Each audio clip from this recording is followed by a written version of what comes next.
Hi, everyone. Welcome to another edition of Bleeding Blue Shirts, episode number 4, as we look at Game 4 between the Rangers and Pittsburgh Penguins. John Giannone, along with Dave Maloney, who is in Pittsburgh and was there on Saturday night to watch Game 3, a 7-4 win for the Penguins. So, Dave, after you analyze those 60 minutes and think about everything that happened, where do you think the Rangers' focus needs to be for Monday night? Well, I hate to be repetitive, but that one's on the books, right? And I think focusing moving forward, I can't help but think that fatigue may have been a factor when it comes to Igor Shesterkin's first period. And really, 3 of the first 4 goals were, the fourth goal was a real goal.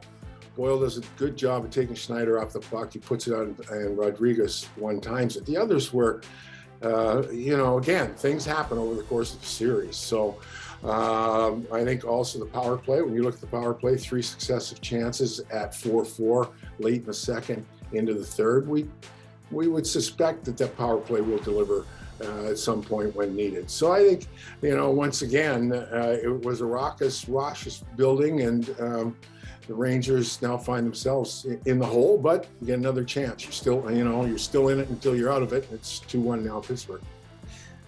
Davey, we have seen so much in the playoffs in the first week, 4 or 5 or 6 or even 7 goals be the winning margin for the winning team. You've always heard in the NHL, it's a 3-2 league. Sometimes in the playoffs, it's a 2-1 league. Do we now have to adjust the thinking to say you're going to probably need 4 most nights to win? Well, it certainly seems that way. And I think we talked all season long about the continued evolution of the young player. And I don't think now it's all skill development young. And I think that when you try and teach these young guys to, trap in the middle of the ice and all those little things that will, slow the pace of the play down, they kind of look at you cross-eyed because it's, and I think the coaching staff has to adjust. That's been the biggest surprise across the league for me, at how wide open it's become. Now, who knows the further it goes, whether it doesn't resort to the norm. But I really think it really does have to do with this, the next generations that are coming in, and to encourage them to play a game that they have no idea how to play and haven't been encouraged to play, I think is asking a lot. And the coaches, by and large, have to adjust accordingly. Rangers played games 2 and 3 without arguably their best defensive defenseman in Ryan Lindgren. When you watch what happened in the defensive zone, especially on Saturday in Game 3, Dave, where do you think the Rangers' focus needs to be for Game 4 in terms of defending? Well, without, and Pittsburgh's the same. Dumoulin's out of the lineup. Without your top players, without the lineup you want to have going in, you're not going to be the same team. Because what happens is guys get slotted into areas where they really don't belong if you're healthy. And I think without Lindgren, and I think Braun's been good, relative to the fact that he's never played the left side.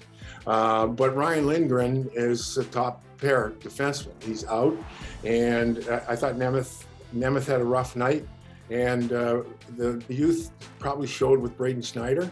Again, he got knocked off the puck by Boyle, a veteran guy, a bigger body, when that puck probably should have been chipped out. Just take your lumps and move it out and live to tell a tale. So I just think, again, it's a little more awareness of pucks and bodies in your own end of the ice when it comes to the defenseman. A little too much chasing the puck around, particularly not so much last night, because really 3 of those first 4 goals were, just stuff happened, right? So hopefully Lindgren will be back in the lineup. I did see him in the gym yesterday afternoon. He seemed to be moving comfortably, but it's another story. So net, a little less running around. Hopefully you get the defensemen in the right slots where they should be, and you go from there. And in terms of Igor Shesterkin, we mentioned on the air after Game 3 that he was 6-1 this year in games after he allowed 4 goals in a game. He already won a game in this series after allowing 4 in a game, albeit it was almost 2 games.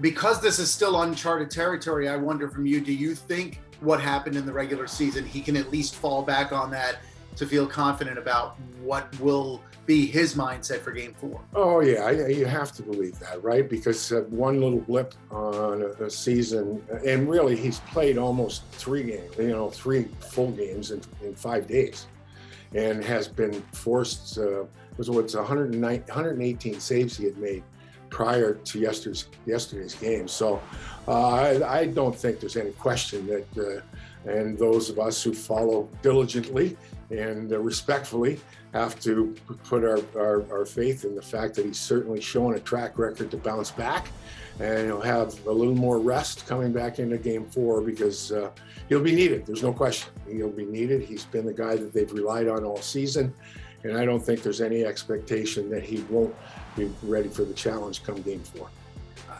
Obviously, the sheer number of going down 3-1 versus being even at 2-2 speaks to the level of importance for Monday's game 4.